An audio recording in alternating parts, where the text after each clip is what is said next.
मैं अंतिम वक्ता हूं तो पक्ष और विपक्ष से भी मैं उम्मीद करता हूं कि दोनों थोड़ी देर और समय लेकर सुनेंगे।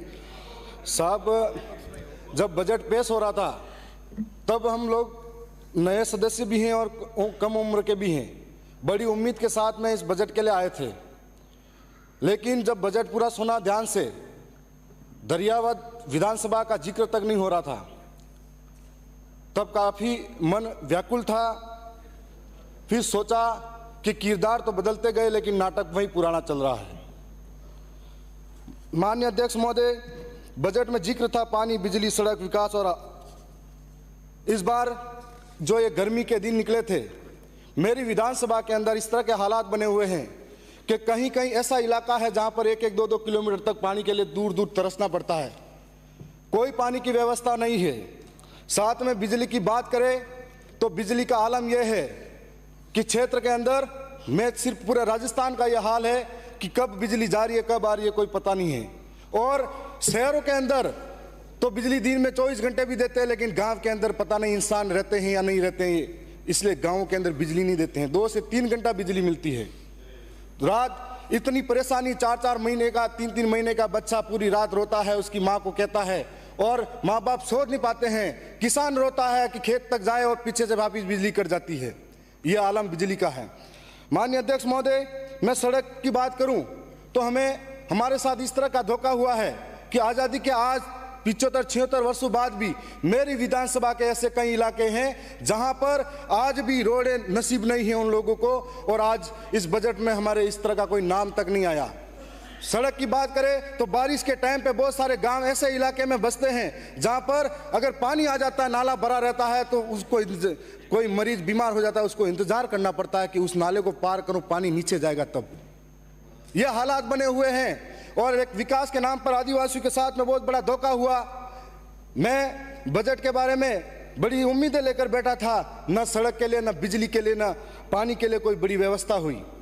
साथ में मैं कहना चाहूँगा कि माननीय शिक्षा मंत्री जी, ये बहुत बड़ा जिम्मेदारी वाला पद होता है, और उन्होंने बड़े शान से ये कहा कि आदिवासी इनके बाप की औलाद है कि नहीं, इनके डीएनए की जांच करनी चाहिए।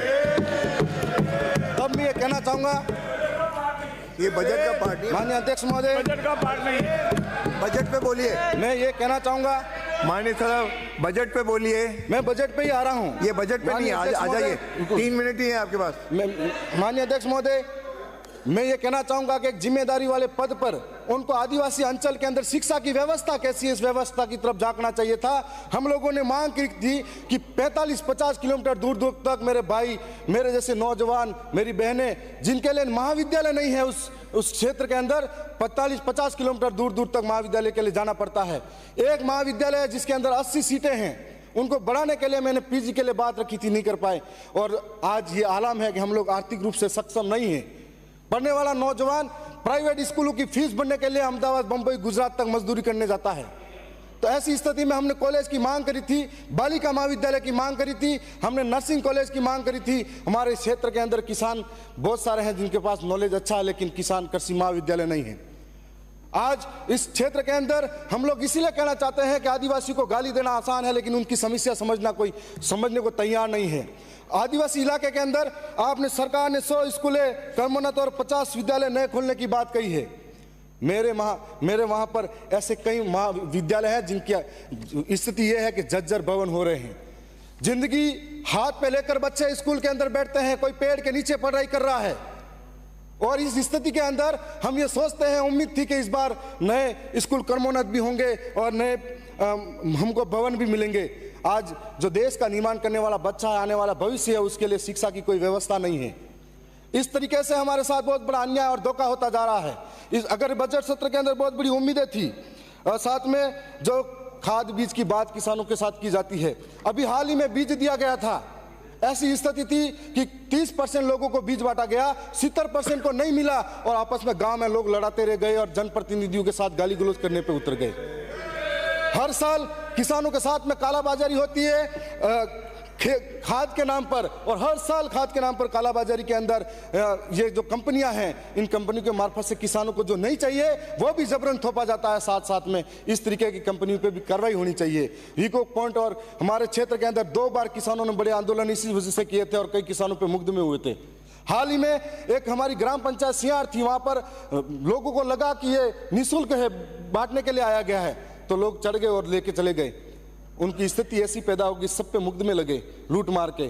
तो ये स्थिति ऐसी पैदा होती है, तो हमको सोचना पड़ेगा कि वो किसान जो अन्न उगाकर पेट भरता है पूरे देश का, उस किसान के साथ में ऐसी दुर्गति होती है।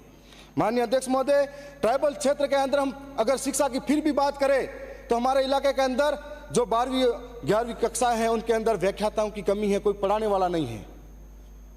जो संविदा पर लगे हुए थे उनको भी बाहर निकाल दिया, थोड़ी बहुत जानकारी देते थे और बाहर निकाला तो ठीक है। माननीय अध्यक्ष महोदय, मैं ज़्यादा टाइम नहीं लूँगा। मैं यही कहना चाहूँगा कि हमारे इलाके के अंदर आज संविधान के अंदर 5वीं अनुसूची है, इस 5वीं अनुसूची का जिक्र संविधान के अंदर सदन के अंदर होना चाहिए। 5वीं अनुसूची के अंतर्गत अनुच्छेद 244(1) क और 13(3) क के तहत न लोकसभा न ग्राम सभा सबसे ऊंची, न लोकसभा न विधानसभा सबसे ऊंची ग्राम सभा, ये उसके अंदर लिखा गया है, लेकिन आज उसका अनुपालन नहीं किया जाता है। बुकिया, जगपुरा और हमारे वहाँ पर अभी आमुलवा, राटड़ी, डगोचा, वहाँ पर सोने की खान यूं करके आदिवासी की जमीनें लूटने का कार्य किया जा रहा है। माननीय अध्यक्ष महोदय, मैं आपके लिए समान है। माननीय अध्यक्ष महोदय, मैं आपका संरक्षण चाहूंगा, 2 मिनट का और समय चाहिए मुझे।